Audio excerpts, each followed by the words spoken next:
Matt, what's up, man? Check this thing out. So this is one of the early swings you were making with the wedge. When you started out, you were shanking them. It was a rough start. You're getting frustrated early. But we brought you back. We brought you back. So check out this left knee and everything kind of collapsing. So we were talking about that. Okay, let's check out this 9-iron. All right, here's one of the early 9-irons you were hitting. Okay, so you can kind of see where you're set up. You were set up for your big draw. Okay. Boom, boom. Hanging in here, still looking at that left knee. Okay. So now let's compare this. All right, Matt, so check this out. So I'll play this top video is one of the later ones after we work on this full swing a little bit. So let's just watch this one more time and watch this left knee.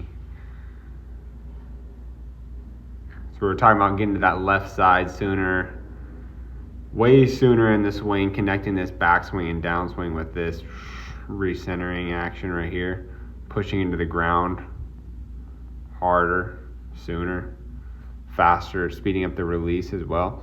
So now let me go to, so I've synced these up now. Let's kind of, and I drew this line on this right hip to just demonstrate this lateral movement, kind of just to give us a little reference. So, like I said, this bottom swing is earlier when you're trying to hit your big draws. So interesting, like how much more your head moved off to the ball. I think that's a little bit of the byproduct of like, oh, hey, I got to move way more left than I thought. So like you can kind of start to see in transition where you are now. Like, oh, hey, this right hip, this head is moved more off of the line. I got to get more left. I mean, that'd literally be the difference of moving that low point or changing that angle of attack. So this was after we did those half swings, and you're like, okay, I got to get this angle of attack more negative. But now start to check out this left knee. So see where you're starting to get into here now as well. And like these were synced up earlier, but look how much more the club has traveled like on this top one now. Like you're moving. So let's go to this. Let's go to like right arm parallel. It's a good angle view picture. Look at this knee. Bink, bink. Hips much more cleared. Haven't dropped level. Whoa. Let me get rid of those. Whoops. There we go. Haven't dropped. Jeez, struggling. Haven't dropped levels. Like your hips are at a higher level up here versus they're lower here. Right, your head's lower. You're already into that uppercut action we were talking about with the half swing. All right, so feeling that uppercut when you're coming through here, boom, and you're extending through the thoracic middle part of your back versus down in here. It's just late. Like you eventually get up into there. You eventually get there way sooner in this other one. Just way sooner. So yeah, you just want to get there sooner. That's all. Yeah, you already got all the moves, dude. It's really just like the timing of it. I see, like you can still do it even sooner. Get that moving, boom. Just give you more space, and a lot of that is like the intention of what you're trying to do with the ball. So like we're talking about hitting it higher, and like having the feedback of the angle of attack. Like, okay, I get this thing way more negative. Okay, how do I do that?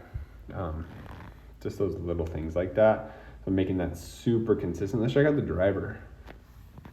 Oh, so check this out. So we talked about it at the very end, but this left arm, I mean, I'd like this left arm to be a little bit straighter at the get-go to help you kind of set that radius. But I like the action here. It's close. And when I'm talking about the release, I'm talking about the club head going from this side of your hand, so the club head's over here, to then getting on the other side. So like, see how like the release is still, it's over a longer time frame. Like you're still holding on to it. Like it just now kind of switched to the other side. Like it's still a hold off. Like this ball is going to the right. I mean, I actually think you like turn this one over a little bit more. feeling that just a touch, but let me show you this. So this is Jake Knapp. I didn't ask you if you're watching in golf, but this guy's one of the long bombers on tour. He's legit. Let's see if I can pick these up.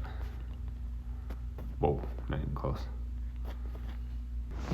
So check this out. So I'm going to take it to right, moving into transition of the backswing and the downswing.